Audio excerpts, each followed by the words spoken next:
This episode of The Dig is brought to you by our listeners who support us at patreon.com and by Verso Books, which has loads of great left-wing titles, perfect for Dig listeners like you. One that you might like is How Europe Underdeveloped Africa by Walter Rodney, with a foreword by Angela Davis. How Europe Underdeveloped Africa is an ambitious masterwork of political economy, detailing the impact of slavery and colonialism on the history of international capitalism. In this classic book, Rodney makes the unflinching case that African maldevelopment is not a natural feature of geography, but a direct product of imperial extraction from the continent, a practice that continues up into the present. Meticulously researched, How Europe Underdeveloped Africa remains a relevant study for understanding the so-called Great Divergence between Africa and Europe, just as it remains a prescient resource for grasping the multiplication of global inequality today. In this new edition, Angela Davis offers a striking foreword to the book, exploring its lasting contributions to a revolutionary and feminist practice of anti-imperialism. How Europe Underdeveloped Africa by Walter Rodney, with a foreword by Angela Davis. Out now from Verso Books.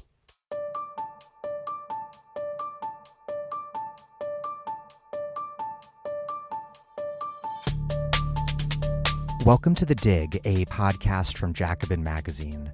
My name is Daniel Denver, and I'm temporarily broadcasting from Santiago de Chile. There is a profound economic, social, and political crisis in Venezuela.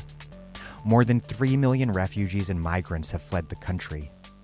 Opposition leader Juan Guaidó has declared himself president. Trump and conservative presidents throughout the Americas quickly recognized him as just that.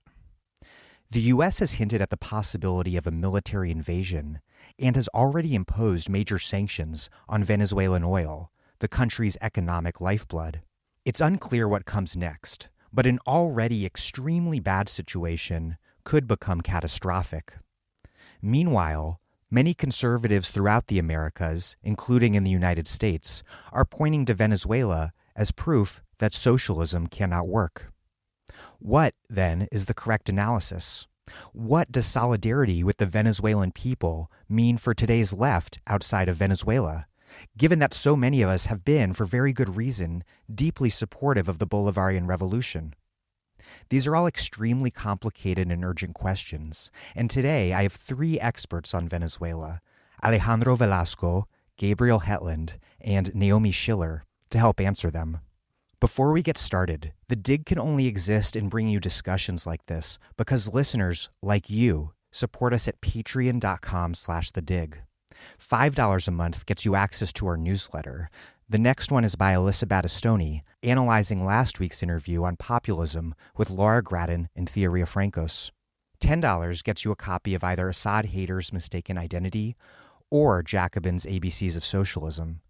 $20 or more, and we will send you a box full of left-wing books.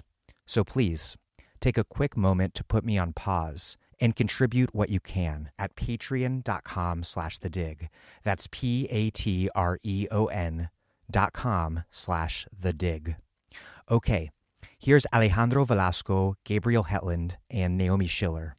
Alejandro Velasco is professor of Latin American history at NYU and executive editor of NACLA Report on the Americas. He is the author of Barrio Rising, Urban Popular Politics in the Making of Modern Venezuela, which won the Fernando Coronil Prize for Best Book on Venezuela from the Latin American Studies Association.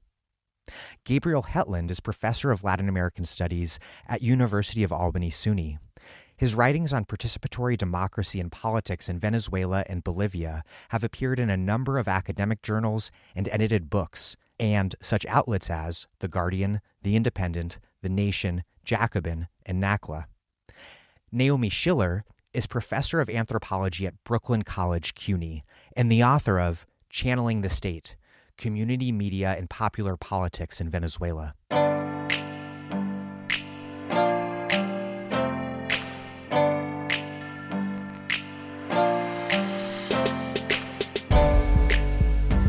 Alejandro Velasco, Gabriel Hetland, and Naomi Schiller. Welcome to The Dig. Thanks for having me. Thanks for having us. The U.S. has recently taken at least two serious actions in an attempt to force Maduro from power in Venezuela. First, recognizing opposition leader Juan Guaidó as the legitimate president shortly after he had declared himself to be just that. And then second, imposing major sanctions on Venezuelan oil. But the crisis in Venezuela, of course, is far from new. So my first question is, why is it that the opposition, the U.S. government, and conservative governments throughout Latin America moved when they did? And secondly, what does it reveal that they moved together in lockstep? This is Alejandro. What it amounts to is a convergence of, on one hand, events on the ground that make this moment propitious for this kind of intervention, and also, as you mentioned, the geopolitical alignment.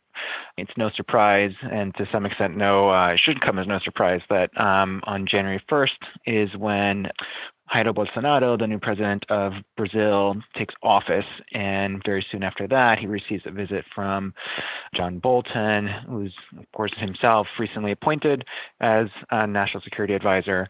And then you see this kind of very rapid kind of ramping up of a geopolitical play vis-a-vis Venezuela. So I think the first thing to consider is this larger geopolitical alignment that, as you're suggesting, is comprised of primarily more conservative governments in the region.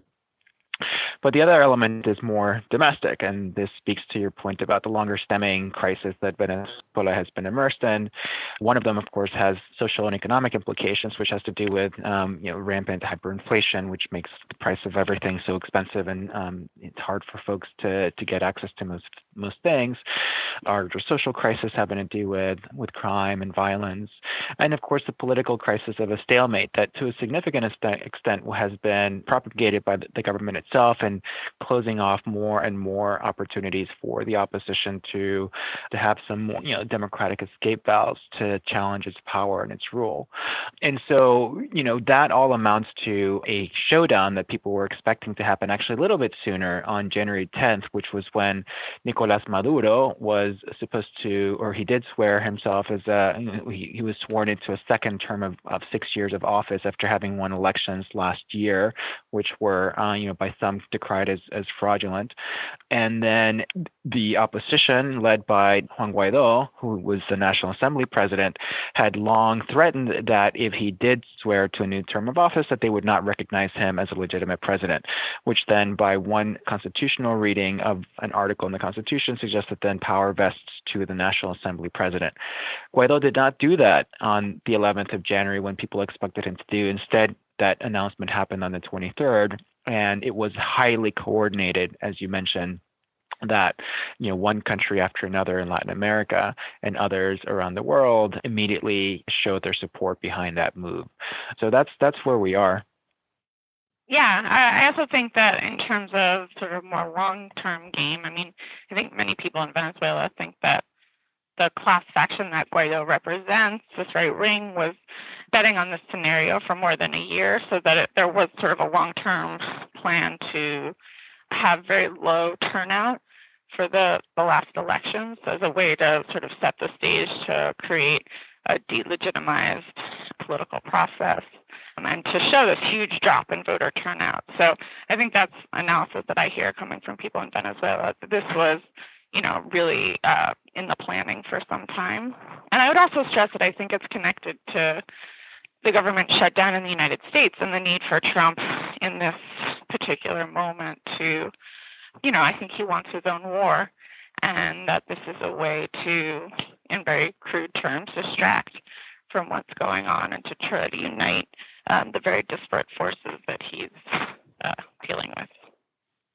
Yeah, and I agree with everything that Naomi and Alejandro are saying. Just to flesh out the picture of the regional shift, there's now conservative governments in a number of countries, in Argentina, in Chile, in Colombia, which is more long-standing. Ecuador has had a sort of right-wing turn. So there's been a major shift in the region over the last, just 5 years.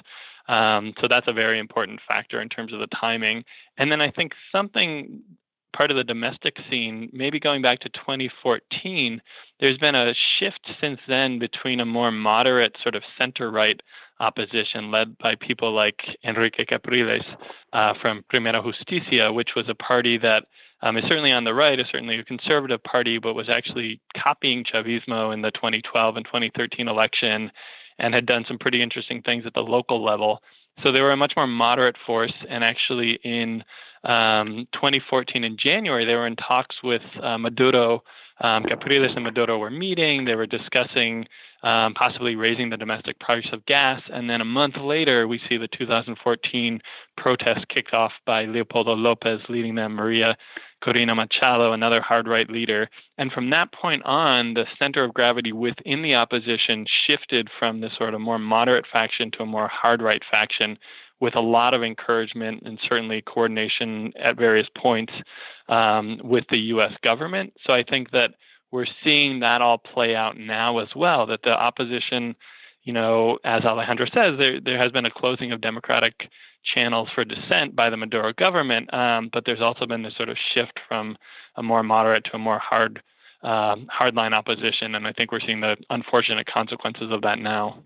Is a coup possible? Hugo Chavez, of course, cultivated a very particular sort of relationship with the military, an institution that he came out of and from which he developed an rather idiosyncratic vision of a left nationalist military at the service of the Venezuelan people, even though he himself, of course, was briefly ousted in a coup. But what about Maduro? What is his relationship like with the armed forces, and does he have their allegiance? I just was going to say that, I think the question, is a coup possible? I think it's clear that we're seeing a coup attempt in the making and the unfolding, and the question is really, will it be successful? And of course, that leads to the question of Maduro's relationship with the military. So were you going to speak on that, Alejandro? Yeah, no, I mean, for now, it seems like the military is behind him, at least in terms of the higher echelons of the military. And the thing with the military is that we tend to think of it as or talk about it in homogenous terms, but in fact, there's a lot of schisms and internal kind of differentiations to have to consider. So one thing is these upper core of the military. Venezuela has something upwards of 3,000 generals, which is, compared to the size of its military, which is about 250,000 troops, it's way disproportionate. And partly the Maduro government has used some of this to bring more people within the military into the fold of the inner circle of some of the webs of corruption that the government has engaged in, which the military, again, at these upper levels has a lot significant hand in. But then there are these middle sectors of the military, so-called comacates, and as they're called in Venezuela, so commanders, majors, captains and lieutenants. And of course, Hugo Chavez himself was a commander, and most of the moves that we've seen in terms of attempts at military insurrection over the last few years, certainly last year there were a couple, and in fact earlier in January there was one. They've come from this middle rank of the population or of the military, and of course these are the people who are going to be following the orders. And these are the people who are then going to also issue orders to the troops to be able to fend off an invasion or a more direct kind of coup attempt. And so that's the people the opposition has been targeting to try to flip, not the upper echelons, but it's these middle layers. And then at the troops level, of course, these are people who come largely from the poor neighborhoods of Venezuela, and so they, their family members suffer the brunt of the crisis as well, right? So although it's clear that at the upper echelons the military was well behind Maduro, in part because they see that should he leave, their necks would be out. Exposed, but it's the middle layers where the question is far more uncertain. And those poor neighborhoods are also the traditional Chavista base. Exactly. Although we've seen over the last 2 or 3 weeks, interesting kind of protests that are emerging from these neighborhoods. The nature of the protests has been significant because what they tend to focus on are precisely the kinds of things that the traditional opposition has long kind of dismissed as primary grievances. What they focus on, they here being popular sectors, are things like hyperinflation, or things like the collapse of services, gas, electricity, water. Those are the kinds of very immediate, although hugely consequential, grievances that they express that are now increasingly being linked up with these opposition protests to suggest that the nature of the opposition is extending beyond its traditional base. I think that what Alejandro is pointing to is really important and possibly a sort of place where things could shift, and maybe even rapidly, in terms of the popular sector protests that are happening.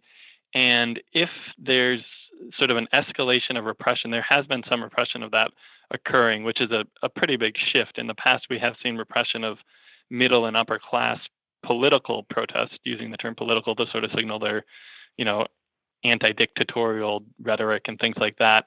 And the more sort of economic grievance, for lack of a better word, everyday problem grievances and that sort of protest happening in the popular sectors hasn't had the same level of repression, but that may be shifting now.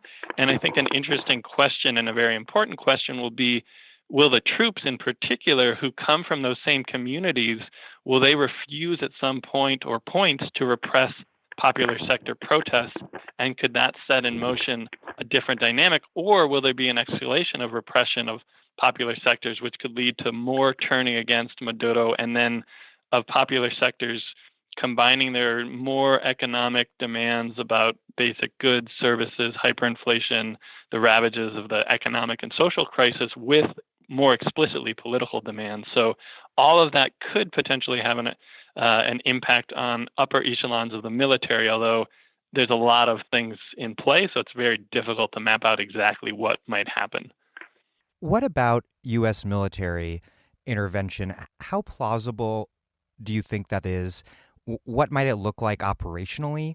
And most importantly, of course, what impact would it have on Venezuela and the situation there and the people who live there? It seems like many in the military would perhaps remain loyal to the government in the case of an invasion, and the Venezuelan populace is heavily armed. It seems like there's been a shift within the Trump administration in terms of the people around Trump. In August of 2017, and then, over the last year at various points, Trump has made clear that he wants to engage Venezuela militarily, or he wants to seriously think about it. And he got a lot of pushback from top military officials within the U.S., and a lot of those folks have been replaced in the last year, some of them very recently, as Alejandro was saying. John Bolton's very recent addition. Mike Pompeo's a fairly recent addition as well. And then Marco Rubio's influence, he's a hardliner, seems to be growing. So that's very scary. And I think that has increased the possibility of U.S. military action. And probably the scariest is Elliott Abrams, the sort of practically a genocide year taking the reins. And I think it's amazing. I mean, every single day, if I went a week ago, I would have said, no, not really. There's not a real likelihood of U.S. military engagement. And today it feels like there is a much higher likelihood. It doesn't mean it's the number one option. It doesn't mean it's necessarily going to happen today or tomorrow, but it does feel like a real possibility. And we have a lot of, people who just are kind of nuts, to be honest. I mean, I think partly, too, this speaks a little bit to what has been a longer pattern of regime change strategy on the part of the United States the world over, which is that it basically puts all of its eggs in the short-term basket of effecting a quick, decisive shift in the leadership, and then things will kind of work themselves out. We don't really have to plan for day two. We don't have to even think about day two. The real significant thing is what we do in the first blow. And to some extent, we're seeing that play out right now. I think that the calculation on the part of the United States and its local allies in Venezuela was that, this tremendous coordination of support behind Guaidó on January 23rd would have much more quickly than it has brought about a fracture within the military, which again is the centerpiece of what's actually going to happen on the ground in Venezuela. And they didn't. And I think they were kind of surprised by that. But of course, having made that gamble, the only alternative that they have is to continue to escalate, right? And so we saw the first an ultimatum that was issued by Maduro that all diplomatic personnel had to leave within 72 hours, which would have been last Sunday, and then he rescinded that. And I think in part was because he realized that all he has to do is win this day. He just has to win one more day. Every day that he wakes up in the Miraflores presidential palace is another day that forces the hand of, again, the United States and its allies abroad and domestically to have a quick resolution to the stalemate. The problem, of course, is that as that gets closer and closer to some kind of military intervention, it risks fracturing some of the more, wavering allies that it's been trying to court or has been able to court, in particular the European Union, whose support has been a little bit, more tepid than that of its regional partners in Latin America. So, Maduro is not so much playing the long game; he's just playing the daily game of survival, such that will force the hand of the United States to move into that only kind of escalating option of intervention, which would be, ultimately disastrous. And one doesn't have to be clairvoyant or particularly left-wing to understand that has been the legacy of U.S. intervention in Latin America and elsewhere. And I think it's been really interesting to see how various U.S. state leaders, leading Democrats, have, sort of fallen in lockstep with the Trump administration and their lack of, people who like to call themselves the resistance suddenly following just right in line with the Trump foreign policy. And then you see some Democrats like Ilhan Omar, Bernie Sanders, Tulsi Gabbard, and then Alexandria Ocasio-Cortez a bit expressing opposition to intervention. But in some tepid terms at times, at least Bernie sort of buried the lead in a very long Twitter thread where he eventually said, the U.S. has this terrible history of intervening and we can't go down that road. But I think, in terms of generating a different conversation with U.S. lawmakers, Congress people about the future of this, I think there are some seeds, but it's an uphill battle.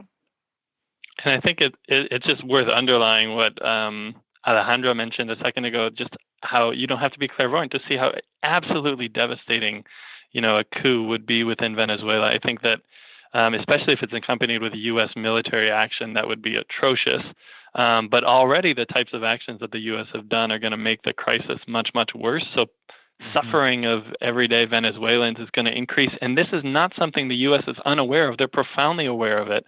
And there's people making these crazy, abhorrent statements that we have to make the crisis worse. They know exactly what they're doing, and they're trying to increase suffering to get the population and the generals and everybody else to go against Maduro.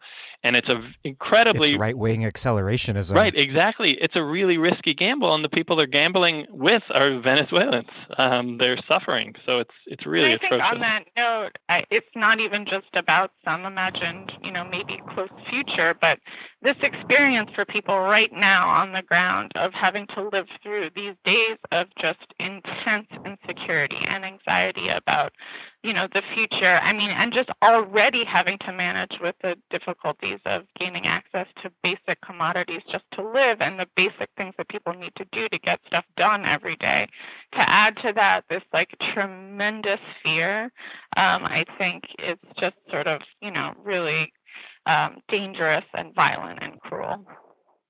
On that note, before we move on, we really should underline what is the current economic and social reality for everyday Venezuelan people. So I was just in Caracas for a couple of weeks in January. I timed it strangely. I arrived on January 10th, which is exactly when I thought everything would go down. And in fact, it was a completely quiet day. It was the fastest that I've ever traveled from the airport and the coast to, up to Caracas. There's no traffic, nothing going on. And I left on the 22nd thinking, oh, well, this is pretty much status quo. Nothing's really going to happen. So I don't know if anybody else has shared this, but I certainly was incredibly surprised at just the pace of events over the last week. But a few things, I guess, just reflections on being there. And the last time that I was there was a year ago in January of last year. The first thing that struck me is that it is absolutely evident the exodus of people from Venezuela, and this is now cross-cutting, right? So in the streets, the kind of traffic that used to be synonymous with Caracas, and you've heard this in stories reported, but it's certainly true. It's just not there. There's just not a lot of cars circulating. So-called busetas are little colectivo minibuses, which is what, for instance, I used to use to get around significantly. Those are basically now gone from the streets of Caracas, which has been, for me, was a very disconcerting sight. It just didn't seem like the Caracas that I've long known and that I grew up in. And that has to do with lack of replacement parts, for instance, of that keep these fleets going. So that was one thing. Also, for instance, at night, you look out into the city and you see many buildings, for instance, with maybe 2 or 8:30 p.m. at night, right? Not even very late, maybe 2 or 3 apartments have their lights on, but all the rest are dark because people are just not there. And even in popular sectors, so one of the places that I work most closely in is a neighborhood called 23 de Enero, January 23rd, which has long been, a major sort of bastion of support for the government. You walk around the neighborhood and it's palpable just how few youth of ages between, say, 18, 20, and about 35 are there. It's primarily just younger kids and older people. So that is clear and unmistakable, and really shifts the local dynamics in a way that I had not really anticipated. The other thing that you notice very quickly is the prices, right? So basically you have now a kind of de facto dollarized economy, whereas before, if you had access to dollars, you could kind of play with the parallel rate and make your money go pretty far. Now, even prices of things like coffee are basically nearing parity with the parallel rate, which of course means that if you don't have access to dollars, then you're really shit out of luck. And so that becomes a huge problem as well. What I also saw, which was a bit of a paradox, is there was actually not the kind of shortages of products that I had seen in previous times visiting. Even in stores or mercados populares, they're pretty well stocked, right? The problem now is not the kind of, sort of literal shortages, but the more functional shortages that we see in capitalist economies, where, it's the fact that you can't actually purchase products that makes it more, makes them out of access, which then you talk to folks, again, in popular sectors and barrios, and that's their primary grievance, because to some extent it's the more cruel kind of reality where, great, now there are products that are available, whereas before there weren't even products, and yet now I don't have access to them, right? So one of the major complaints that I heard from people in barrios was, why is the government not doing something about the prices? And instead it's devoting its attention to things like beautifying cities and things like that, right? So that the grievances are real. The infrastructure is highly deteriorated. The metro, for instance, because there's no public transportation really up on the streets, now there's no time of the day when the metro is not at rush hour, right? And so that has led to significant deficiencies. So it's a tough haul for sure. And just some sort of statistics that give a little bit of the big picture to what's happening over the last 5 years. Venezuela's economy has shrunk by about 50%, or even more than 50%, which people have referred to as the greatest collapse of an economy in Latin American history. And it doesn't feel like hyperbole to say that in a non-wartime situation in particular. And there have been, I'd be curious to hear actually about some of these things from Alejandro, who was just there, but years ago, there certainly were, profound shortages of basic goods and food and various things. There's, massive shortages of basic medicine and just everyday things that people need to survive. And so the number of people leaving, according to the United Nations, has been 3 million over the last number of years, and there could be even more of an exodus this coming year. I saw a prediction of 2 million expected this year, additional, on top of the 3.3. Yeah, I've seen other predictions have set up to 5 million, which it's hard to believe some of that. And the IMF, they always predict, a trillion inflation. But things are really, really bad for sure. So a question I had for Alejandro actually was just sort of, did you see the same shortages of key food items and basic medicine and things like that you did see a couple of years ago, which were really pounding people and leading to poverty rates estimated at 80% of the population and, average weight loss of 7 kilos or about 20 pounds. So really major changes that were happening. No, not at all. From the basic products, toilet paper, for instance, which is a big one, harina pan, which is what people use to make arepas, which is a staple, spaghetti, toothpaste, all these things I saw in all the stores that I went. You go to the more mercado populares, cheese, food, meat, fish, chicken, they are available. The thing is prices, right? It's just astronomical, and it shifts not just from day to day, it shifts from stall to stall, right? You go to one stall and they are selling you the harina pan for, one amount, and then you go to another stall just down the hall and they're selling you for maybe double that. And so it creates this, partly the hyperinflationary cycle creates a problem of perception, right? You just don't know that the price that you paid yesterday might not be the double that they're charging you today, and there's no way for you to negotiate. And so it creates it's sort of this self-feeding cycle of rising prices, which again makes it even more cruel to some extent. Whereas before, yes, it was just a lack of products. Now the products are there, but they're so far out of reach of most people that it makes it even more dramatic, the kind of the inequalities that are being created. And Alejandro, a quick question on that. You said that people need access to dollars to buy these goods. Are those dollars coming through remittances from this enormous number of migrants who are now abroad? Yep. So remittances, especially in the part of these popular sectors, those are a huge source, an increasing source of revenue. But one of the things you see, right, in some sectors is that, people, this is in the sort of the eastern part of town, the wealthier part of town, you can just pay with PayPal. And so you can avoid even having a cash economy to that extent. But certainly there are other places where, for instance, you walk into a restaurant and you immediately say, all right, ¿a cuánto está el cambio? How much is the change of dollars? And they'll quote you, they'll look up online and they'll see, one of the websites that you can point to, and they'll say, all right, right now it's 2,000. And you're like, all right, I just pay you in dollars.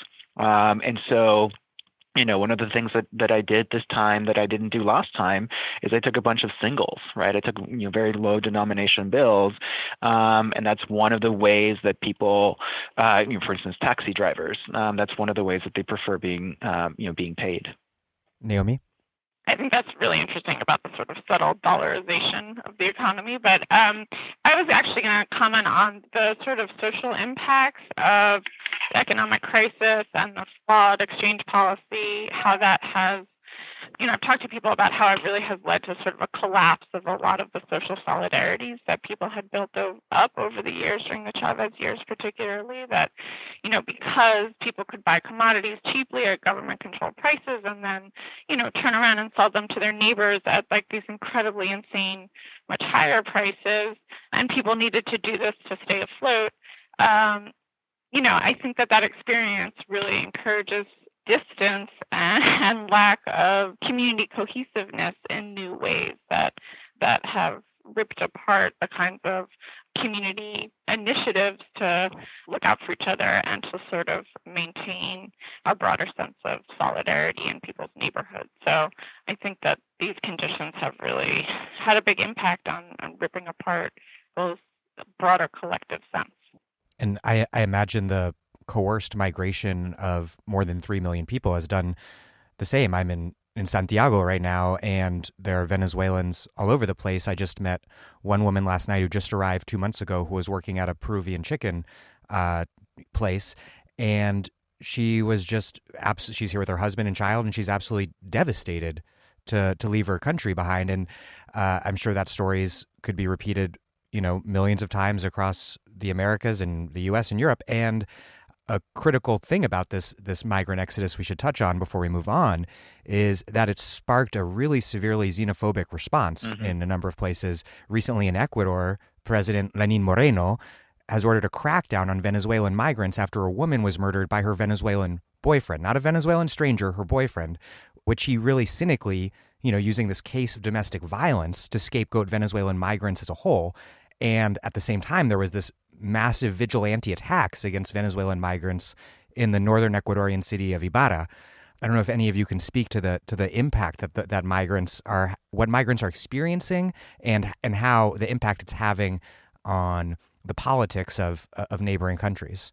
Yeah, I mean, it's not the first time that there's been attacks directed against Venezuelans who've been leaving. Earlier last year, there were a series of these kinds of anti-Venezuelan raids happening in the Brazilian state of Roraima, which borders Venezuela, and it's one of the routes that people, especially more popular sector parts of the population, are using. In places like Bogota, also last year, there was a sort of an encampment for people going from the border of Cucuta, the border city of Cucuta in Colombia, to Bogota on their way down to either Ecuador or to Peru, and they too, were subject of violent attacks. And so this is not new, and it seems to be escalating. And part of what was so disconcerting about what happened in Ecuador was, number one, just the extent of how violent it was, these attacks. But number two, that they received basically official sanctioning from Lenin Moreno, who, as Gabriel mentioned before, has basically, even though he ostensibly had come to power as the successor of a left-wing president, he's basically turned full right and now is using Venezuelans as a scapegoat. So, yeah, that's. But it also manifests itself in other ways. Venezuelans abroad are becoming this kind of political chip, whether it's to drive up xenophobia, or in the case of Chile, to ramp up, racism against other migrants, right? So even though Chile passed this, law of democratic responsibility that provides favored status for Venezuelan migrants, at the same time, in fact, on the same day that was announced, there was an announcement of a crackdown against Haitian migrants to Chile, which is a notoriously, racist country. And so, it's the politics of Venezuelans abroad is being used in really troubling ways, when in fact what should be the primary response is one of humanitarian assistance and of solidarity, regardless of any political ideology. Yeah, just very interesting to think about in terms of sort of longer history. I mean, this is such a turning point, as far as I understand it, in Venezuela not having this history of mass out migration as so many other Latin American countries have had, and actually being the destination for millions of Colombian migrants over decades. And one thing that I documented and thought about when I did research in Venezuela during the Chavez years was the intense xenophobia that poor Venezuelans expressed against Colombians who were, often even poorer than them, and setting up communities sort of higher on the hillside in Caracas, and sort of those dynamics. So I think, And Maduro has played with that as well, correct? Yeah. So I think, and there were efforts. I mean, there were official efforts by Chavez to, incorporate Colombians and extend citizenship. And, it was a complex process. But I think any attention that traces this experience really also needs to place it within the history of Venezuelans' experience in Venezuela, and how these dynamics get played again and again and again in these different contexts. Yeah, and the only thing I wanted to add was just that it's sort of an obvious point, but I think an important one, that the migrant crisis in neighboring countries is intersecting with the rightward shift politically within those countries in these incredibly dangerous and toxic ways. So you might have seen, infrastructural issues. Those are real. I mean, when you flood some of these Brazilian and other towns with, thousands of additional people living there, that obviously is going to create a situation that's difficult to deal with. But that is being combined with these sort of toxic, xenophobic, and very right-wing politicized expressions. And they're not the only thing happening in those countries. I mean, we've seen these sort of basically fascist attacks on anyone from the LGBT community in Brazil, anyone who's part of the left, the PT, the Workers' Party. And so the Venezuelan sort of migrant situation is combining with that in these horrendous ways. And certainly at the moment, they appear to be strengthening the right domestically within those countries in ways that have clear parallels with how Trump uses immigrants in the U.S. So I think that's a really bad dynamic and a really hard one to stop at the moment. Yeah, I mean, in terms of parallels to Trump, Lenin Moreno's tweet about this that said, I think it was Todos Somos Diana, which was the name of the murdered woman. It's just an incredible parallel to the way Trump has exploited the murder in San Francisco a few years ago of Kate Steinle by an undocumented immigrant to criminalize the image of immigrants as a whole.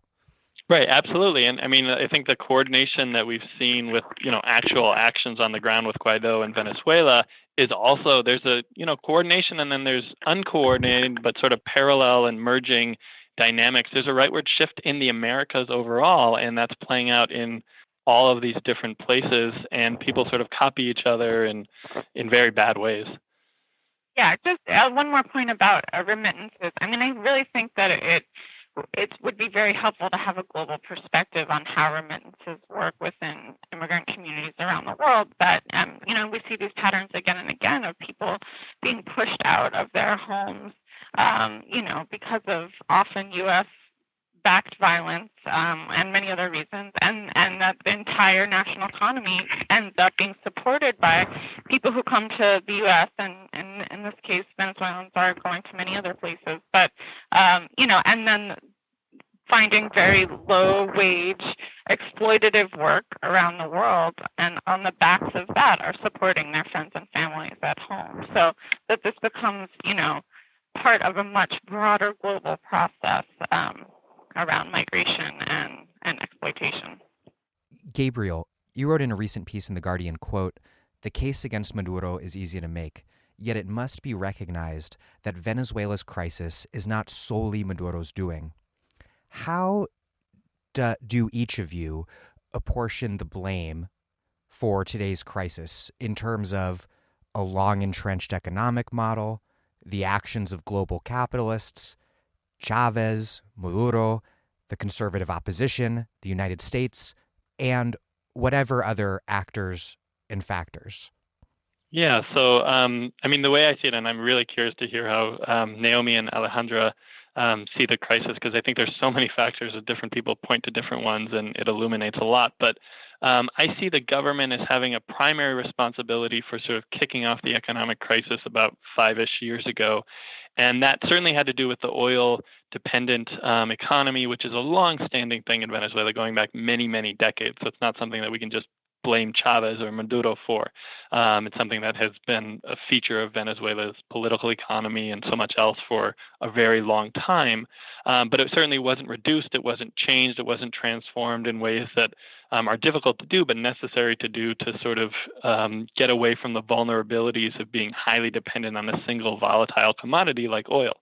So that's certainly an important factor. But I think an even bigger sort of factor in the past, and it's continued to be a factor throughout the years, is a series of policy decisions the government made, in particular currency policy, which was deeply connected to sort of webs of corruption in the military, in the state, and the private sector throughout the sort of ruling echelons of Venezuelan politics, society, business, that allowed the crisis to worsen year after year when there was very serious leftist economists, Mark Weisbrot being one of them in the U.S., and many very prominent economists, former Chavez advisors within Venezuela as well, telling the government this is a bad policy and you can fix it, and really providing clear policy solutions. And they continuously didn't fix that policy. They didn't switch it when they should have. And so that was a major factor in leading to the sort of inflationary crisis and the negative economic growth we saw from, really kicking off in a bad way from 2014, 2015 onwards. So all of that, I think, is a major factor. It's not the only one, though. And the U.S. and the domestic opposition also bear responsibility for what's happening. The U.S. has repeatedly tried to implement a regime change agenda in Venezuela going back to the early 2000s. They supported the 2002 coup. They've supported other efforts to remove Chavez. They've made statements about Venezuela being a national security threat under Obama. So this is sort of a bipartisan policy. And all of those moves have some direct effects, but I think even more important or equally important are the indirect effects where they fan polarization within Venezuela. They prevent the government from taking policy decisions such as correcting this currency policy that might be difficult, that might have some challenging things. And then they also have these sort of very direct effects on making Venezuela, quote unquote, negative business climate for international businesses and international banks, which have been prevented from loaning money to Venezuela. In the past, it was sort of informal. It was like pressure from the U.S. to not do it. Over the last couple of years, it's become much more formalized, where it's very risky for U.S. Any U.S. sort of connected businesses, which would be lots of international businesses all over the world, to actually do that because they could be punished by the U.S. or prevented from engaging with deals in the U.S. So all of that has an effect. And then the domestic opposition's role has been this sort of launching of often violent, not always, but often violent protest campaigns. We saw the guarimbas, which are sort of street protests and blockades, which were in 2014, another wave of that in 2017. And there certainly are very legitimate grievances. And I think, many of the people participating in those protests were not part of the hard right. And it's important to mention that. But the leadership and certainly the fringe elements, which the leadership didn't sort of disavow, were wreaking a lot of havoc on Venezuela. And that was leading to property damage, and it was making the psychological and the political climate really, really polarized and preventing possibilities for solutions to the crisis. So I think the government has a huge responsibility, but it is a very shared responsibility for the devastating crisis they're facing. Naomi? I think I would just say, I absolutely agree that everything that Gabriel just said about, the shared responsibilities. I hope that historians one day will be able to explain to us exactly the conversations that were going on, why the Maduro government didn't make these changes. What were those conversations like with all the economists saying this is really what needs to be done? But so clarity around that would be really helpful someday.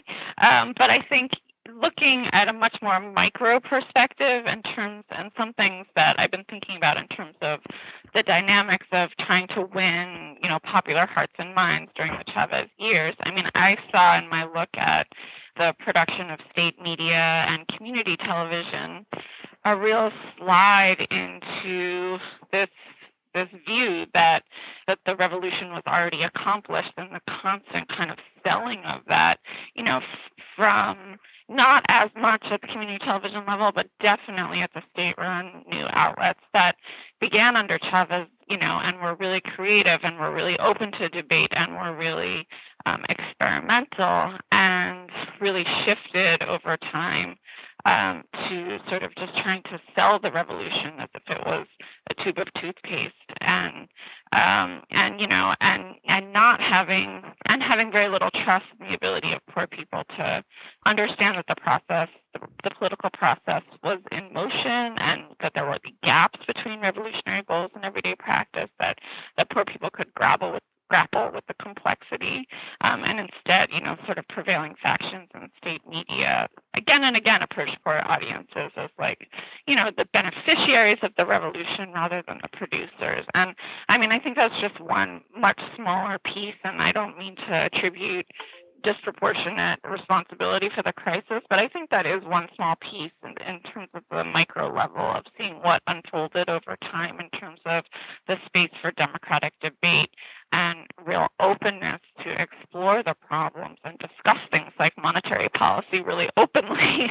So, I think that was in response to, the barrage of attacks by the right wing. I think people felt like this was the only option, or that they understood, state media producers understood that this was their only option to defend the gains. But I think it was a really misplaced or, a problematic response that did not produce the kind of debate necessary to face the contradictions as they emerged.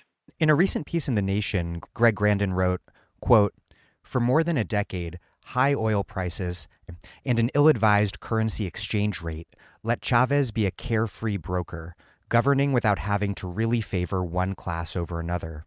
The rich got richer, the poor got services, and people committed to socialism could believe they were building socialism.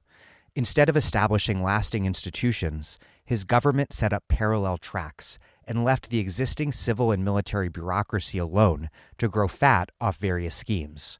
Hard decisions, especially concerning devaluation, were constantly deferred, as the existing civil bureaucracy and military had ample opportunity to engage in rampant corruption." We've covered a little bit of this already, but my question from Greg's piece is, does this seem correct to each of you? Did high oil prices allow Chavez to defer the sort of decisive conflict, redistributive conflict with economic elites that would have been necessary to transform the economy and avoid today's crisis? Yeah, to me, there's no question that is, that is a moment that history and historians will look back upon around 2003 and 2004 as the moment when what had previously been this extremely generative and very exciting, if also contentious. I mean, again, as Gabriel mentioned before, it had culminated in not only a coup attempt in 2002, but also, a very grievous oil industry strike or lockout in 2002, 2003. So those were the kinds of tensions and battles that were playing out even before any major changes had been made at the economic level, at the political level, and they were yielding significant experiments around grassroots democracy, around grassroots participation, some of which exactly are the ones that Naomi had pointed out. But right around 2003 and 2004, when oil prices begin to increase, one of the things that Chavez decides is, well, in part responding to these early years of significant turmoil, is, well, what can I actually show concretely that the revolution has accomplished, especially facing what was in 2004 a recall referendum, and that's when you begin to see these mission, the social programs, the social missions that were directed towards first education and then health and later housing and other kinds of services that were drawn from this tremendous windfall of revenues that Venezuela was receiving on account of these petrodollars that were circulating. And so that's exactly the moment that instead of, as you suggest, and as Greg mentions in his article, instead of pushing the conflict that had already been generated over the first 4 or 5 years of Chavez's presidency, instead he decided, well, we can just fund a revolutionary process and at the same time have existing bureaucratic apparatus, and both of those can coexist somehow. And they could, insofar as there was money coming in, but once that money stopped flowing, then of course it was the one that depended more significantly on the petrodollars that suffered. So absolutely, there's no question in my mind that moment around 2003, 2004, when the decision is made to move far more into a distributive agenda rather than a constructive one, that's when you begin to see a lot of the problems that we're experiencing now really take hold. And I also absolutely agree with Greg's analysis, in which Alejandro has just deepened. And if you look at the conflict between the government and the opposition between, say 2002 and 2014, it tracks very closely to the price of oil. So 2002, the price of oil was still relatively low, and that was a huge year of conflict. The price then starts to rise in 2003 and 2004, and there's still some conflict that happens, but the sort of golden years of Chavismo, when there's relatively less conflict, were sort of 2006 to 2012. And those, not coincidentally, are years when the price of oil was very high. So, and what's extraordinary is during those years, state spending on education and healthcare as a percent of GDP doubled. So that's a tremendous amount of resources that's being directed. Inequality was dramatically reduced. I mean, the Gini coefficient went down by from from like a full point or so, or 0.1, full 0.1. So a major reduction in inequality. Poverty was cut in half from 2003 to 2008.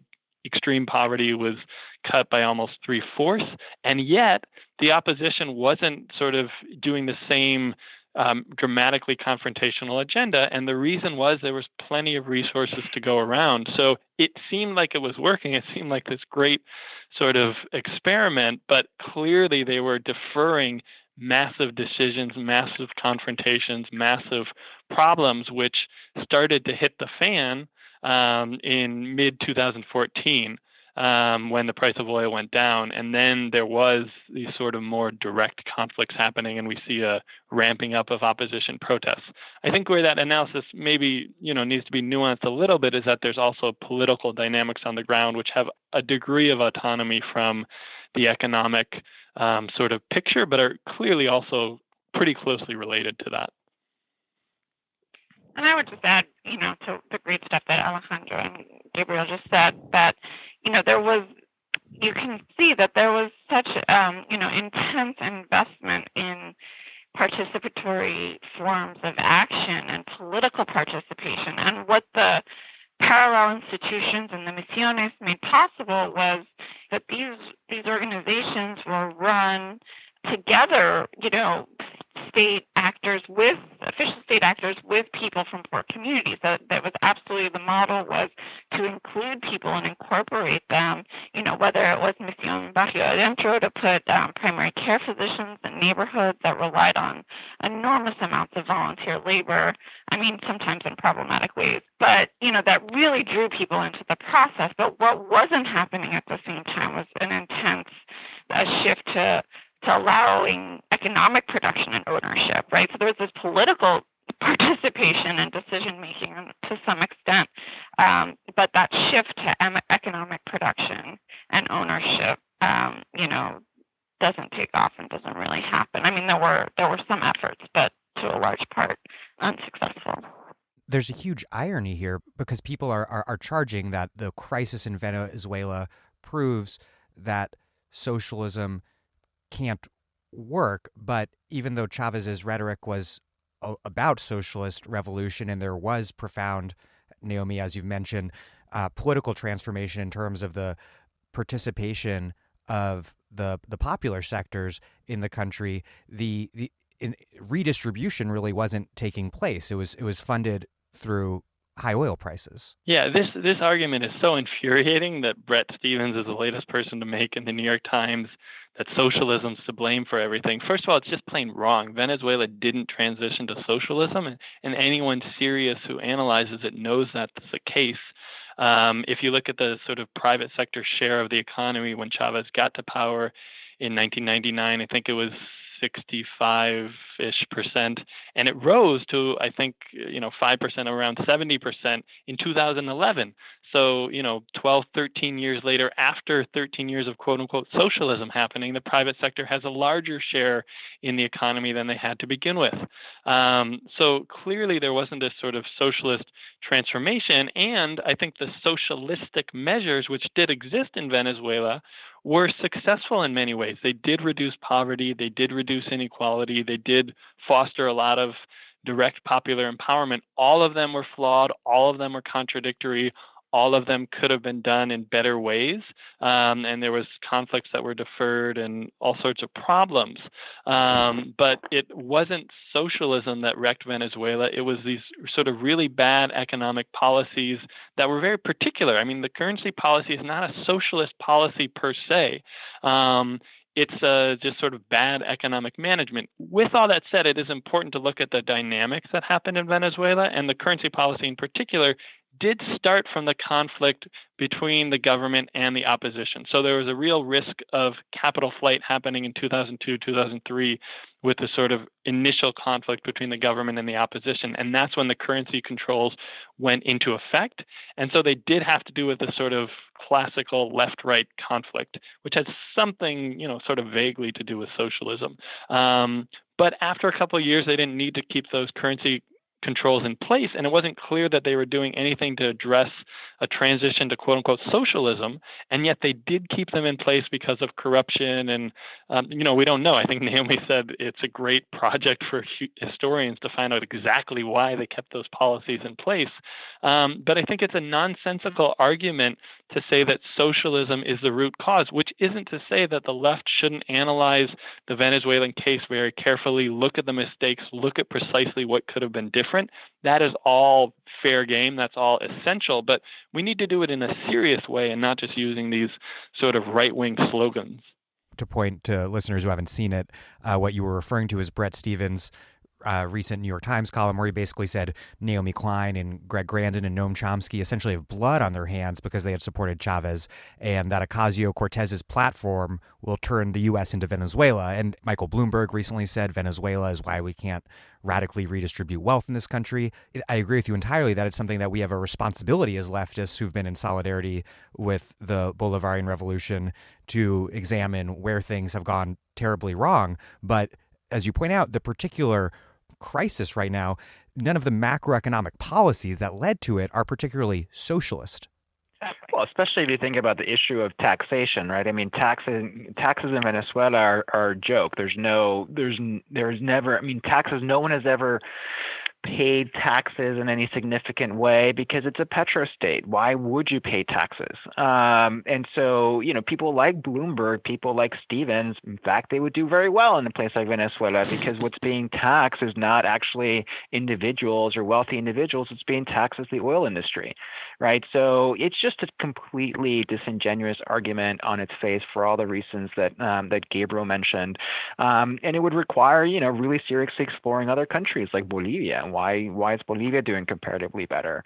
So yeah, it's basically just using a cudgel, which is convenient at the moment because of Venezuela's particular situation. Naomi?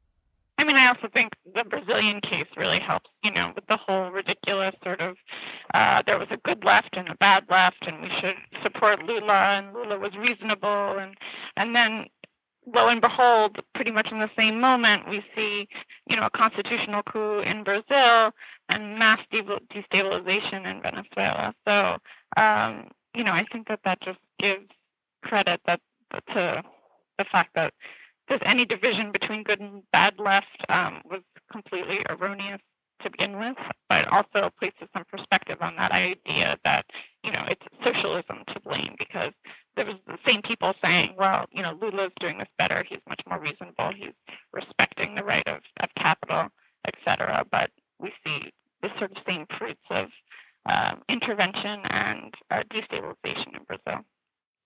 Yeah, and I think just to really briefly add to what we've all said, that people who observe Venezuela, the sort of critics of Chavismo, for years and years, they were saying Venezuela is going to collapse this year, it's going to collapse this year, it's going to collapse this year, and it kept not happening.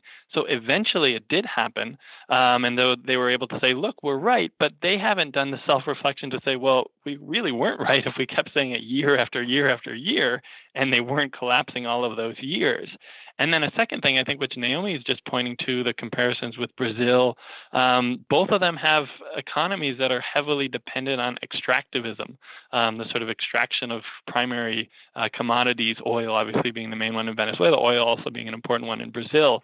And so it's not coincidental that it was 2013, 2014 in particular when Venezuela and Brazil were both having pretty severe economic difficulties, and they had wildly different sort of perceptions that Venezuela is a socialist one and Brazil is a much safer one, and yet they both had these problems for reasons that have nothing to do with socialism, but are... Because they all depended on the commodity boom. Exactly. A speculative counterfactual I'd like to ask is, how might Chavez, were he alive, have responded to this crisis? Am I naive to think that Chavez, being A, far more intelligent, B, having possessed this incredible savvy in terms of navigating and linking so many different political tendencies and social sectors, and C, seeming just profoundly more concerned with the welfare of ordinary Venezuelans than Maduro, would he have handled this far differently? I mean, who knows? Counterfactual in his favor. Yeah. I think so hard to speculate. But I do know that a friend texted me from Venezuela this morning saying if Chavez was alive, I think none of this would be happening. So there's definitely a perception. I don't know what the answer is, but I would say there's a perception on the ground that Chavez would have been able to bring together these forces and manage these contradictions to very different ends than we're seeing under Maduro. And I think what we saw with Chavez, I agree with Naomi, and I think it's a mistake to let Chavez off the hook entirely for the current mess. I think that there's plenty of blame that Maduro deserves, but plenty of blame that Chavez also deserves. I mean, he kept the oil model intact. He led all these generals into political positions. He allowed corruption to flourish even within his own family. So he's, very guilty of a lot of the sort of things that Maduro's guilty of to a lesser extent, I think, in some cases, but he also has a lot of blame. I think an important difference, there's two important differences, that Chavez was able to command all of the disparate factions within Chavismo, the grassroots sectors, the sort of political class, which had more revolutionaries, more sort of opportunists, and some reformists who were genuine reformists but not revolutionaries. And he was able to sort of link up with the various factions within the military. And he had a strong degree of charisma and a strong degree of command over all of those forces. And secondly, he showed a lot of political and economic flexibility in particular moments. So after the 2002 coup, for the next year, he was actually pretty moderate in his economic policies and even in his sort of politics. He did start the misiones, as Alejandro said, but there was a lot of moderation that was happening then. And at various moments, Chavez would either push ahead aggressively within, limits, or he'd sort of pull back. So I think it is plausible to speculate and say that Chavez, with the currency policy, for instance, would have made potentially some different decisions, and he would have had the authority within the sort of governing coalition to pull that off. Whether or not he actually would have confronted all of the interests to get it done is an important and totally unanswerable question, but it points to some clear differences between Chavez and Maduro when we sort of think about these questions. Alejandro, anything to add? What's so challenging about the counterfactual is that from day one, literally, Maduro's presidency was already severely hampered because of we recall the snap elections following Chavez's death that were supposed to confer upon him not just a significant amount of legitimacy, but the weight of the charisma transfer coming from Maduro or Chavez having designated Maduro as his successor. They did not materialize. That election was in fact incredibly close. It was less than 2% difference, and that really set the stage for Maduro presidency that was always reacting. It was always responding to. It was always trying to find, ways to bring more people into the fold of the inner circle, to close ranks behind him, and therefore leave further and further to the side exactly the kinds of questions that both Gabriel and Naomi have been pointing to. And then when the prices of oil collapsed in 2014, that just was a tremendous game changer that hamstrung any possibility to try to do anything, seriously in terms of changes of policy. But I entirely agree with Gabriel that what Chavez, the only thing that we can credibly suggest that Chavez would have been able to do differently than Maduro is precisely to keep in line the various fractious sectors of the Chavista coalition in order, if he had decided to carry out some more unpopular measures, right? So that certainly I think we can say, but beyond that, it's just speculation. Is it fair to say that the repression unleashed by Maduro and his approach to electoral democracy both represent a sharp break with Chavez? I think undoubtedly. I mean, I think that, Chavez didn't engage in a lot of repression. There was a lot of noise about that in terms of repression. And there's some. I mean, we can't let him off the hook entirely for that. But there were not substantial numbers of death. And most of the death, I think, happened in 2002 during the coup, although I'm happy to be corrected if there's other instances of that.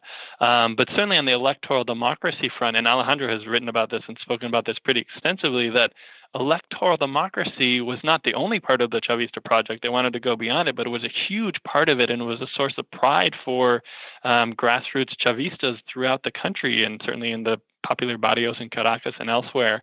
And so that was a sharp break, I think, starting in 2016. There was the election in 2015. We actually went down, and it was part of a sort of international accompaniment team, and could see it was a very clean election, and people were shocked that the opposition won a 2/3 majority, and they allowed that to happen.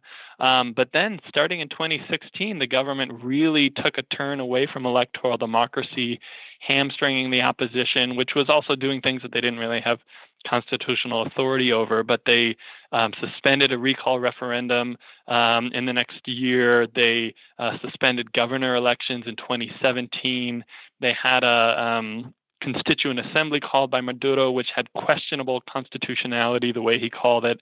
And then it was pretty clear evidence, about as close to clear evidence as you can get, that the government committed fraud in terms of the number of people that they said had participated in that process. In the rescheduled gubernatorial elections, I guess they were originally, I think, for 26, I can't remember, but they were scheduled a year later. They stole one of the elections. I believe it was in the state of Bolivar. And then in the most recent election in May, they banned the leading opposition parties and they banned the leading candidate. So none of those things happened under Chavez. There was no evidence ever of electoral fraud happening under Chavez.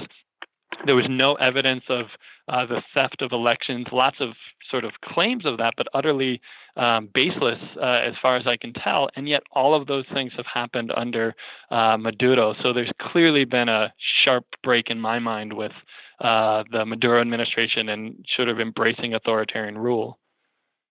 I'm Naomi Klein. You're listening to The Dig, as well you should be, and you can support them on patreon.com. This episode of The Dig is brought to you by our listeners who support us at patreon.com and by Verso Books, which has loads of great left-wing titles, perfect for Dig listeners like you. One that you might like is The Common Wind, Afro-American Currents in the Age of the Haitian Revolution by Julius S. Scott, with a foreword by Marcus Rediker. The Common Wind is a gripping and colorful account of the intercontinental networks that tied together the free and enslaved masses of the New World. Having delved deep into the gray obscurity of official 18th century records in Spanish, English, and French, Julius Scott has written a powerful History from Below. Scott follows the spread of rumors of emancipation and the people behind them, bringing to life the protagonists in the slave revolution. Though The Common Wind is credited with having, quote, opened up the Black Atlantic with a rigor and a commitment to the power of written words, the manuscript remained unpublished for 32 years. Now, after receiving wide acclaim from leading historians of slavery in the New World, it has been published by Verso for the first time, with a foreword by the academic and author Marcus Rediker. The Common Wind, Afro-American Currents in the Age of the Haitian Revolution by Julius S. Scott, with a foreword by Marcus Rediker. Out now from Verso Books. Gabriel, you write, we must be careful not to conflate protests against Maduro with support for the opposition, a sleight of hand that the opposition has made before. Waning support of the poor and working class for Maduro does not necessarily translate into acceptance of Guaidó. Many in the popular sectors remain skeptical of the opposition, with good reason. You touched on this a little bit earlier, but what is the political composition of the opposition? And has the opposition in recent years changed at all in terms of, A, putting forth social and economic demands that would speak to the needs of the working class base of Chavismo? And B, has it shown itself, after repeated anti-democratic actions in the past, to be committed to democracy and not just to whatever mechanism ensures its own power? Yeah, I mean, there's a telling sort of incident of this that happened in research I was doing in 2015 and then 2016 in Venezuela. And I was speaking to a member of Primera Justicia who was in the municipality of Sucre in eastern Caracas. He was part of the Carlos Ocariz local administration. He's one of the sort of leading supporters of Capriles and a very close friend, campaign manager. And their government at the local level had been a pretty interesting government. I mean, they clearly were a conservative government. They were a center-right government, but they did a lot of work with popular sectors. They actually implemented participatory budgeting. They did social programs, and they really tried to have outreach. And so in 2015, and days before the National Assembly election, I was speaking to a high-level official within that local government who was also a member of Primera Justicia, and he was really frustrated with the other opposition parties. And he said that, we're not putting forward anything that speaks to the needs of the people. All we're doing is focusing on the political solution of getting rid of Maduro. And he said that doesn't make sense. It's not something that can actually speak to people. And I think it speaks to the larger disconnect between most of the opposition and the popular sectors, which has gone back, certainly to the 2002 coup and has been reproduced over and over again with some exceptions. I think Primera Justicia being an interesting one. But then I spoke to that same official in June of 2016, so 6 months later, after the opposition had controlled the National Assembly, and his discourse was totally different. He himself was reproducing the discourse that he had criticized, saying that, no, nothing can happen economically until we get regime change. We have to just have this sort of regime change. So I think it speaks to a shift within the opposition that prior to 2016, there was sort of this possibility of a more moderate opposition that at least wanted to reach out to popular sectors and was trying to do so. Not necessarily all of the opposition. I mean, in fact, definitely not all of the opposition was doing that. But part of the opposition, which had a leading role in the opposition overall, was trying to do that. But since 2016, I think they've entirely moved away from that. And I think the results are tragic for Venezuela and really negative. Others? Well, I guess it's just that in terms of that shift, my sense is that it comes a little bit later. It comes right around 2017 after what has been, since 2002, the bloodiest round of street protest, at least to date. And it extended for, several months. Upwards of 125 people were eventually reported killed in both protests as well as part of the security forces. And after that, when those protests, it should be noted, were really called on and to try to stop what was the effort by the Maduro government to impose this National Constituent Assembly to basically, sidestep the power of the opposition National Assembly. When the National Constituent Assembly was in fact installed, those protests died out. But the other thing that happened, and it's coming into much sharper focus now, is that the center of gravity of the opposition, it was at that time that it shifted from the domestic plane to the international plane, where it's far, the voices of exile and expats carries far more weight.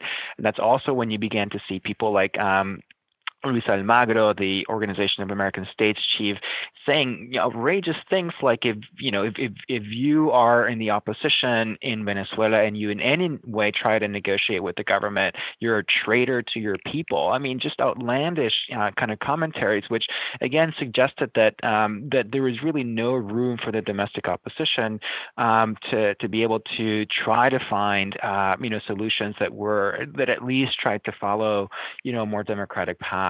And so, I think that was the key turning point in these dynamics between the domestic and the international ones. I think what I've noticed is that in terms of splits of opposition is that there seems to be this much farther right faction led by Guaidó right now pushing for sort of a total destruction of Chavismo. That that there is no negotiation. That what they want in this process is to foment kind of a total social collapse, and in order to generate the uprising of the military to depose Maduro. But a key part of that is that leaving Chavismo destroyed, and that they don't want any remnants moving forward, versus a faction that had been pushing for new elections even recently. So, and I think that the strength of Guaidó and his associates totally lies with Trump. One of the things that's important to keep in mind is that in terms also of your very original, the first question that you posed about why is this all happening now, and all of the various components that had to align, not only geopolitically, but in terms of the domestic social and economic crisis. But the other one that we haven't talked about is that in 2015, when the opposition wins the National Assembly, one of the ways that they're able to do that is by bringing together what had long been a very fractious coalition to basically to win control over the assembly. But of course, once they did have power of the assembly, a lot of those fractures began to be manifested again. And one of the ways that they resolved to try to overcome them was to rotate the presidency of the National Assembly in the first 4 years between the four largest political parties of the opposition, and then in the fifth year between a smattering of much smaller parties. Now, that in itself is not that significant, but what's interesting to think about is that the correlation between the moderate stance and the more radical stance goes from largest party to smallest party in Venezuela, right? So that the first, largest political opposition party is Acción Democrática, and they held a very moderate position. Then the next one, slightly less, and the next one, slightly less. And now this is the year that it fell upon Primera Justicia, which had been one of the more radical parties, as Gabriel mentioned before. They're the ones who had pushed in 2014 for street protests, but those, even as early as 2007, they had been, at the head of very violent street protests against the government, and so this kind of downward slide towards from more moderate to more radical happens to coincide in this fourth year when Voluntad Popular, the Juan Guaidó party, again with this more radical kind of orientation, is the one that was because of this pact that had been made in 2015, was the one that was supposed to take the helm, right? So I don't think it's any coincidence that you see these factors aligning towards radicalization. And if I could just add one thing, I think that there's a sort of complementarity between the shift within the opposition from a sort of more openness towards economic demands in the 2015 election, which had a lot of appeal to popular sectors, many of whom voted for the opposition in that election. And electoral data shows that even 23 de enero, I think, voted a majority for the opposition in that December 2015 election. So there's a shift from a more economic-centered discourse or an openness to that towards a more political centered one centered on regime change. And then in 2017, we get from the domestic to the international. So I think there's sort of a two-step process that is going on within the opposition.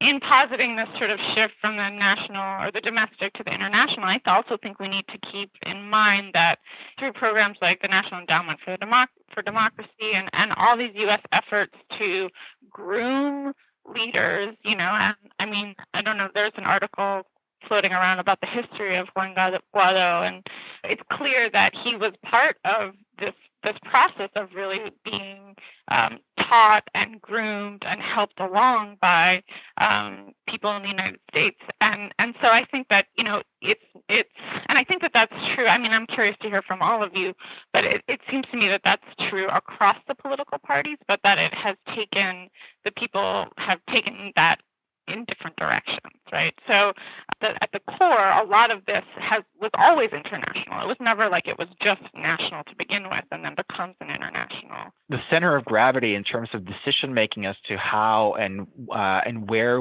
we exert pressure, I think it was so striking to me again when somebody like Luis Almagro comes out to say in the lead up to the 2018 presidential elections that if you even think about running for president, then you are a traitor to your people, because then you become validating this sham process. And the fact that carried weight, that it could actually be done, I think suggested that the domestic opposition was really completely sidelined at that point. That's not at all in any sort of way to suggest that there hadn't already been significant amounts of international coordination with the opposition and sectors of the opposition. That is certainly the case, but in terms of when that begins to take the center stage, I think that's what that's what we begin to see in 2017. Looking to the opposite end of the political spectrum, is there a sizable left independent of Maduro, either on the political party or grassroots organizational level? There was, as we've discussed a bit already, of course, a massive process of organizing during the Bolivarian Revolution. Where does that all stand now? So my impression, I mean, during the height of Chavismo, I don't know how sizable it was, but there was an important left sort of current, even within the ruling party. At times they called themselves the sort of corriente radical or radical current within the PSU, the United Socialist Party of Venezuela. And this was people like Julio Chavez, who was a mayor of a municipality in central western Venezuela, which did a really radical participatory budget where 100% of the decisions for investment were made by ordinary citizens, and they pushed expropriation, they pushed land reform. They weren't really able to carry all of that out, but they pushed all of those things. And there was other people, aporea.org, which is a sort of online site for a lot of dissident Chavistas, had some forums in 2010, 2011, trying to get the radical current up and running. There's a lot of ministers and former ministers of Chavez who were involved in some of those things. There was lots of sort of organizing at the grassroots sector, which I think Naomi has spoken about earlier. And all of that was pushing, pretty radically against the mainstream Chavista project. And Chavez himself sort of embodied different visions. He had a sort of more reformist vision, a more radical vision, a more corrupt vision in some sense. He was all things to all people in some sense, but he did very much speak to the more radical vision and even encouraged it at certain times and discouraged it at other times. But my sense is that is much weaker today. It's not entirely absent. So I think it's interesting that there's a number of leftist intellectuals. Edgardo Lander is one of them. Other former ministers of Chavez, I might be misremembering the name, I think Ana Ocasio, but I might get her name wrong. Another former minister of Chavez who've sort of been very critical of the Maduro administration, but not saying we want a right-wing neoliberal project, but we need a different project. My sense, however, is that they've been pretty isolated from actual popular sector organizing, and that the brutal economic and social crisis and the polarization and the sort of bigger crisis has prevented those sort of linkages from being established. So those are some impressions, but they're very fragmentary. There's no real critical Chavismo current that has significant weight in Venezuela right now, for some of the reasons that Gabriel mentioned. In fact, I mean, one of the, some of the sectors that have been doing really interesting projects, especially on the Venezuelan communes, in part because of their close proximity with the government, they basically rallied strongly behind. And I think partly that has to do with just the recognition that, as Naomi really well said before, what's on the table right now is kind of a scorched earth strategy vis-a-vis any and all vestiges of Chavismo. And to that extent, of course, that really, creates a fight or flight mentality. And to the extent that people haven't fled, at least those within, even those who are critical of Maduro or tried to be critical of Maduro within the fold of Chavismo, they understand now that all of those projects will, even the ones that work, right, that they will be on the chopping block. So, that really mitigates against any kind of credible, left dissident position from within Chavismo from emerging at this time. Just to add, I not much to add to that. I totally agree with what Gabriel and Alejandro just said. I mean, I think, you see different communes have expressed, like Voces Urgentes and Lara have, put out communications in defense of Maduro and other communes. So, I mean, I think they're between a rock and a hard place, as many people have said.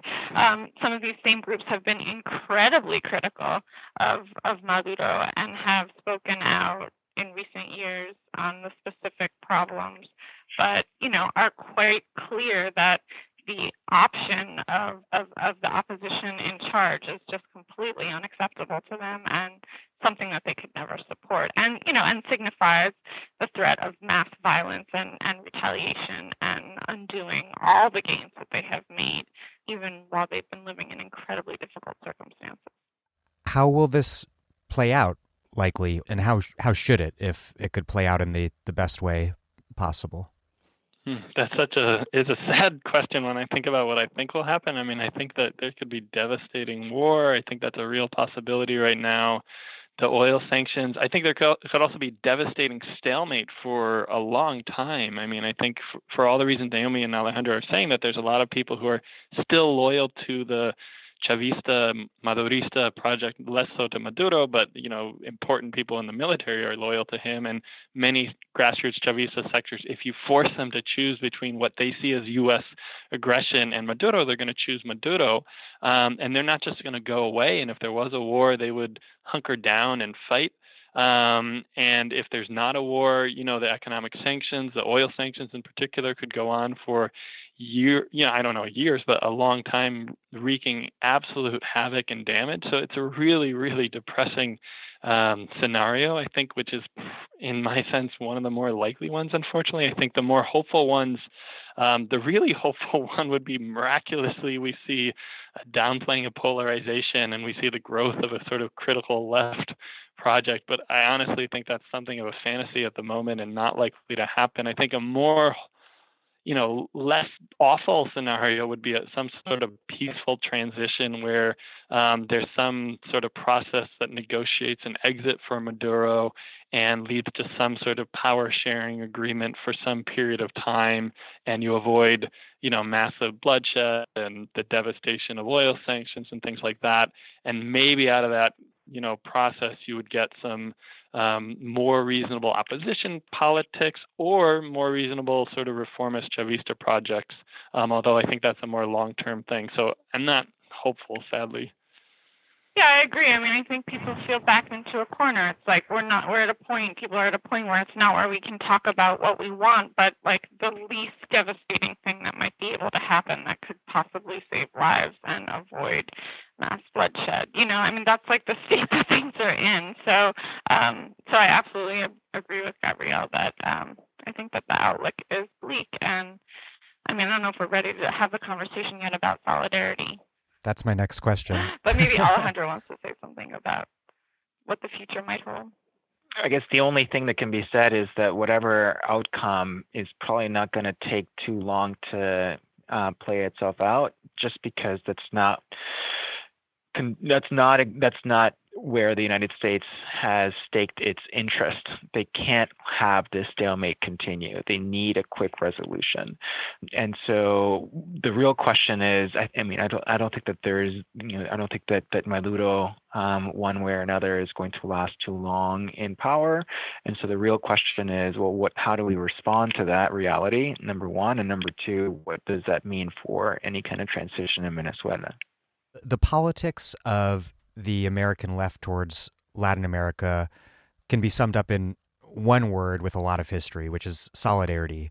The solidarity has informed U.S.-based movements against Pinochet in Chile, in support of revolutionary movements in Central America, and against Reagan's dirty wars in the 1980s, and in support of the Bolivarian Revolution, especially when Chavez was at his peak.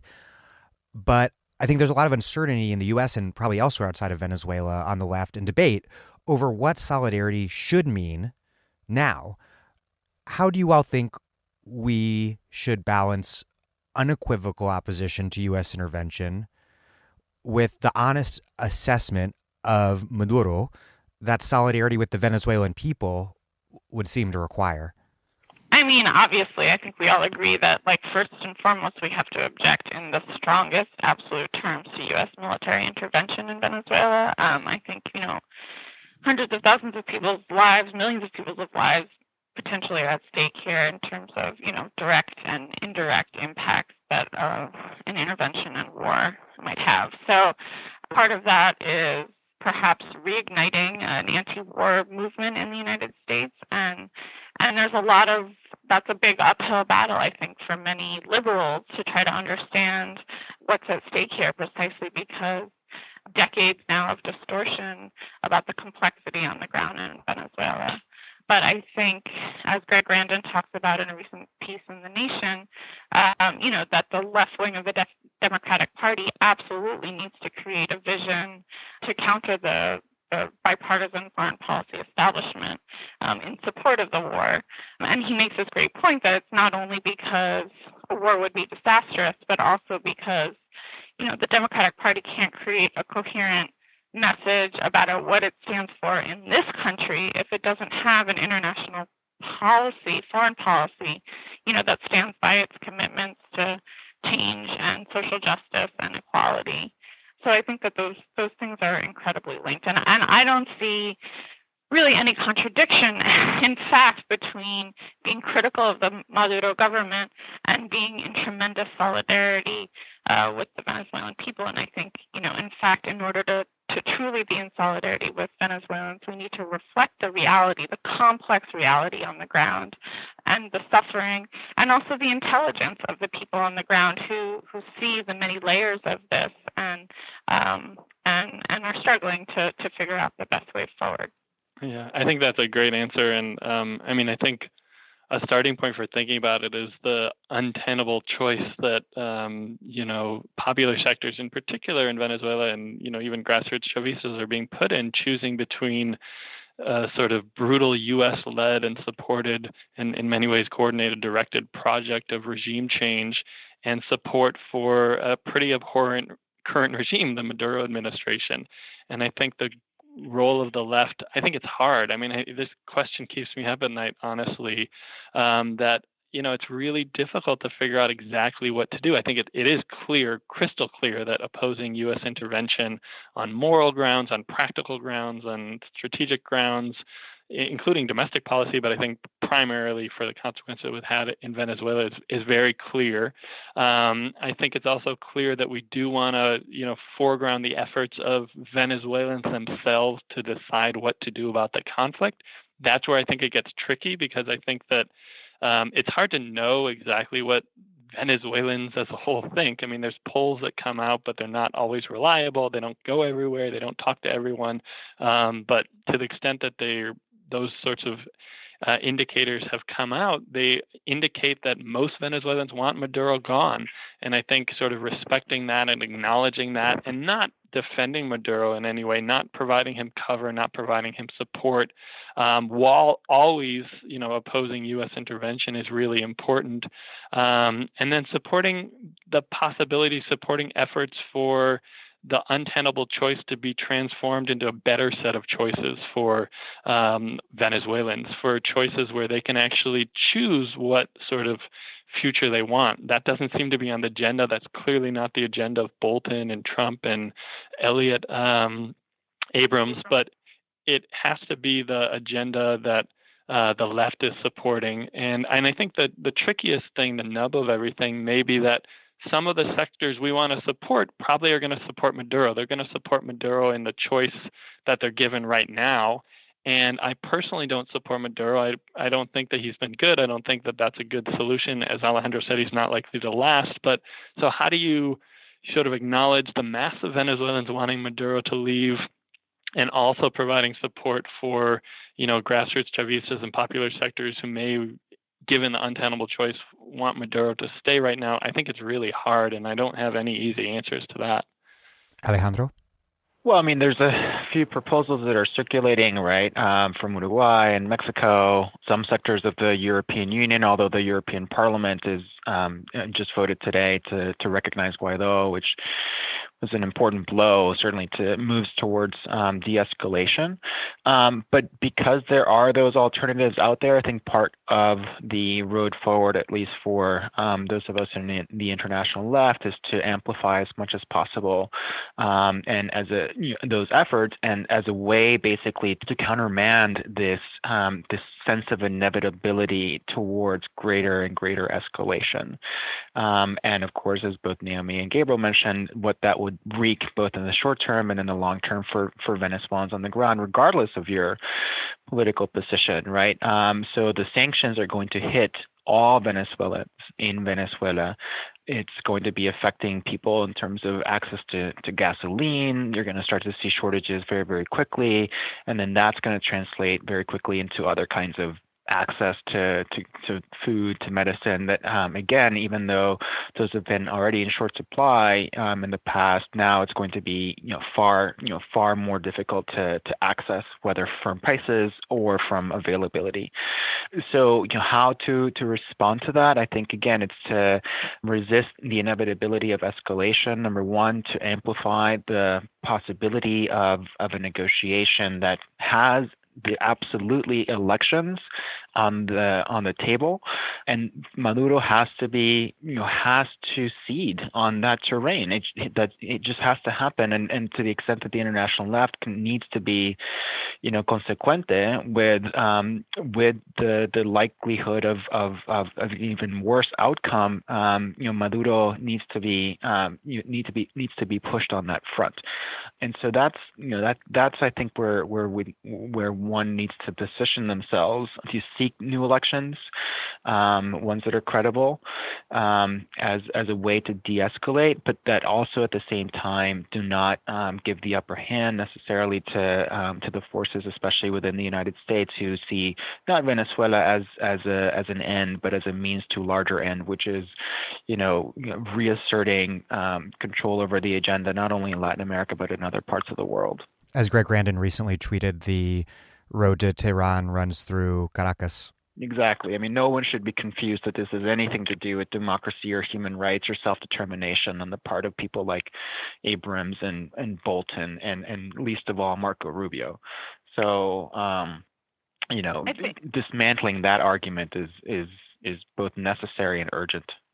I think one more thing I would add about international solidarity is that it also requires understanding that the fight that people are facing, the struggle that people face in Venezuela, that we have to see that there are also struggles that we face here in the United States, particularly in connection to the fight to decarbonize, to decrease our reliance on fossil fuels. I mean, it's unclear what the long-term ramifications for Venezuela, no matter the price of oil or who's in charge, given that fossil fuels really need to stay in the ground if we're going to avoid catastrophic climate change. So, that unites all of us, and is a question that we all need to face within these incredibly complicated moments. But I think that that's a broader issue about concern of international solidarity that people need to be building around.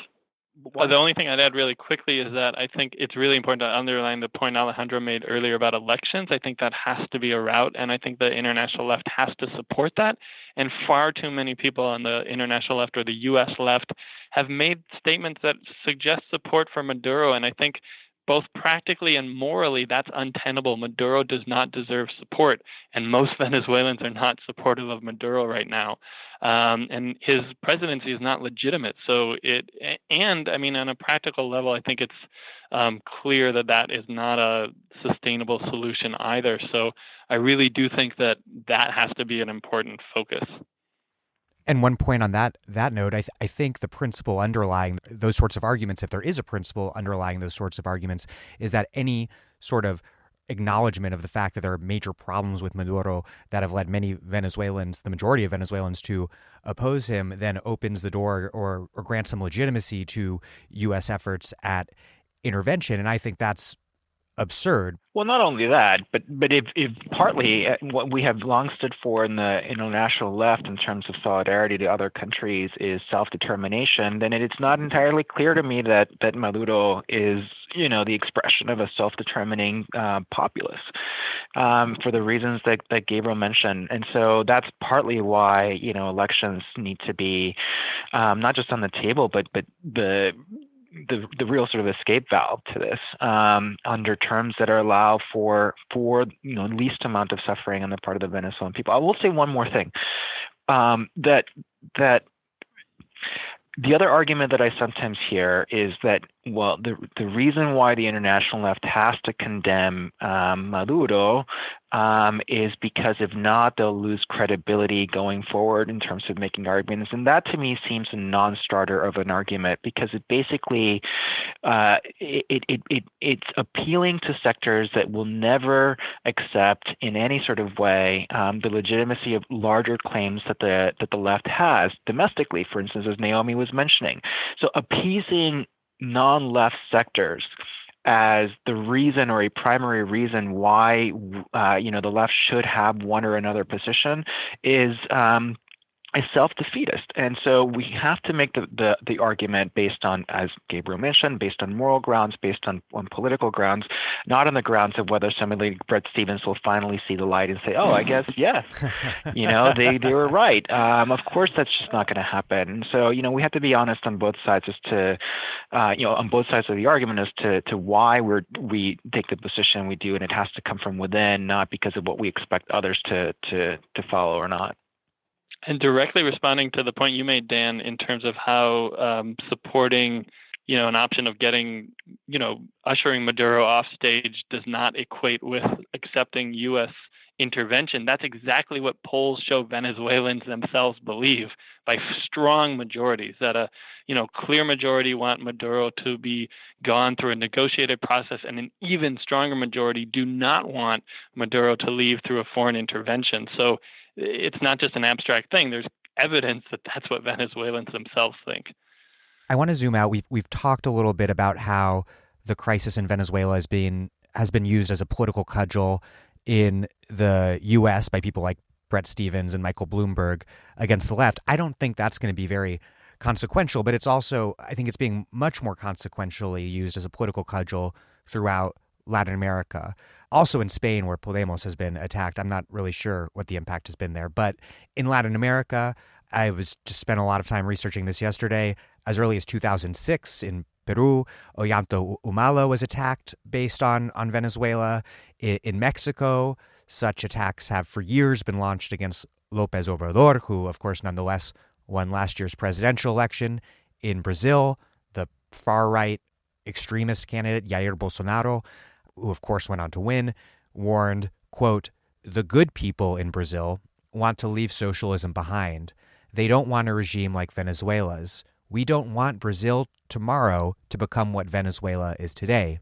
In Chile, where I am right now, supporters of the successful conservative candidate Piñera warned that a left victory would turn the country into Chilezuela.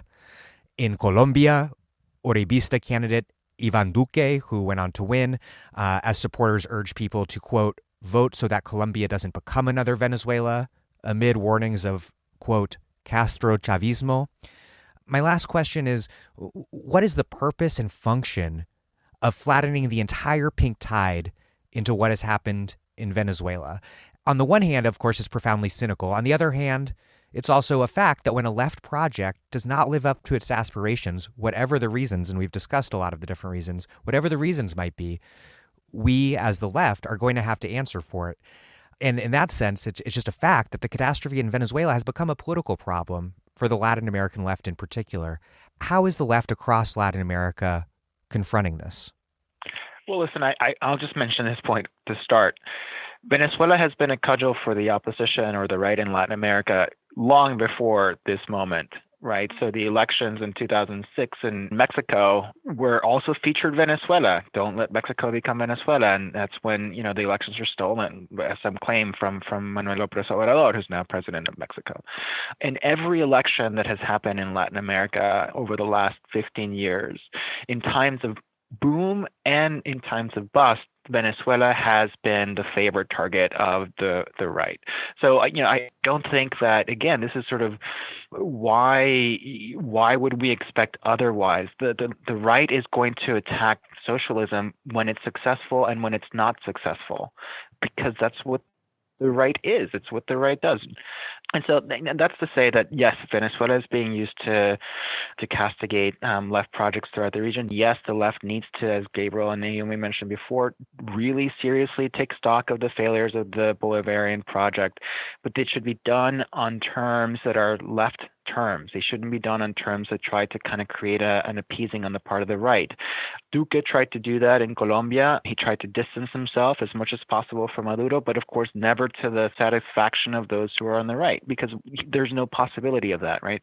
So all that is to say that critiques are absolutely essential and necessary, but they should be made on the basis of how can we do it better next time? What do we learn from this experience such that when we again come to power, or when the configuration of politics again aligns, such that we can take advantage of a new opportunity, that we do it better? That's that's what we should do. Not really concern ourselves with whether the right accepts our arguments or not.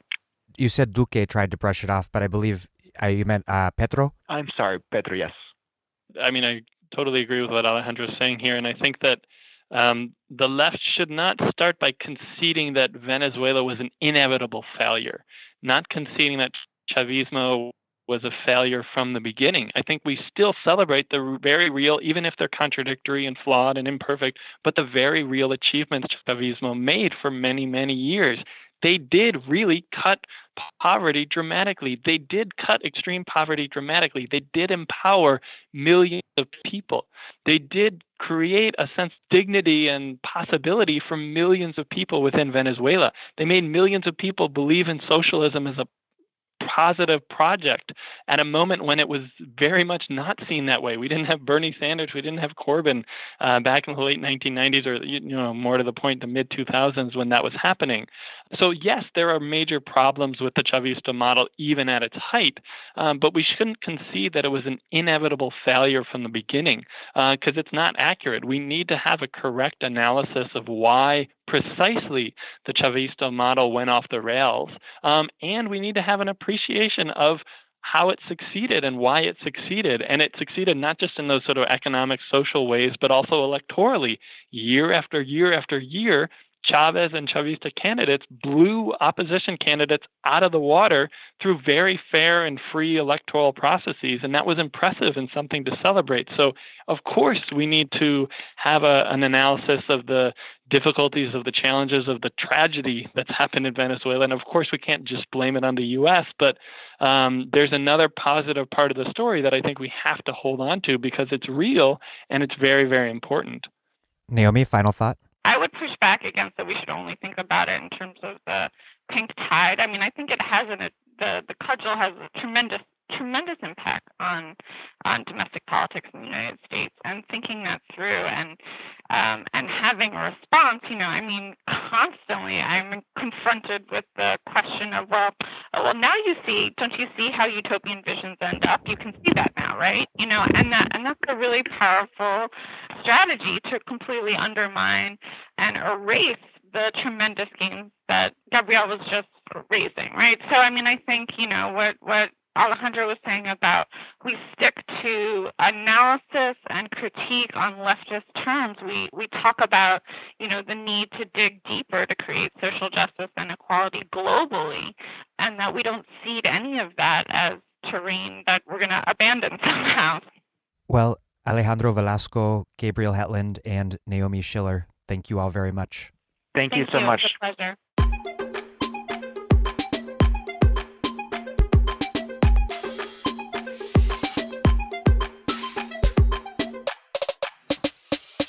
Alejandro Velasco is professor of Latin American history at NYU, executive editor of NACLA Report on the Americas, and the author of Barrio Rising, Urban Popular Politics and the Making of Modern Venezuela. Gabriel Hetland is professor of Latin American Studies at University of Albany SUNY, and his writings on participatory democracy and politics in Venezuela and Bolivia have appeared in a number of academic journals and edited books, and such outlets as The Guardian, The Independent, The Nation, Jacobin, and NACLA. Naomi Schiller is professor of anthropology at Brooklyn College CUNY and the author of Channeling the State, Community Media and Popular Politics in Venezuela. Thank you for listening to The Dig from Jacobin Magazine. As Marx once said after remarking that people make their own history, but they do not make it as they please. While other podcasts have only interpreted the world in various ways, our point is to change it. We are posting new episodes every week, sometimes once, sometimes twice. The Dig was produced by Alex Lewis, music by Jeffrey Brodsky. Our communications coordinator is Logan Dreher. Please follow us on Twitter at The Dig Radio and find us wherever you get podcasts and subscribe. If it's on iTunes, please leave us a review. Those reviews help put us in touch with new listeners. What also does that is you telling friends, family, whoever, about the show. Please make propaganda for us. And do find us at patreon.com/thedig and make a monthly contribution to keep this operation up and running strong. Even a few bucks is a huge help.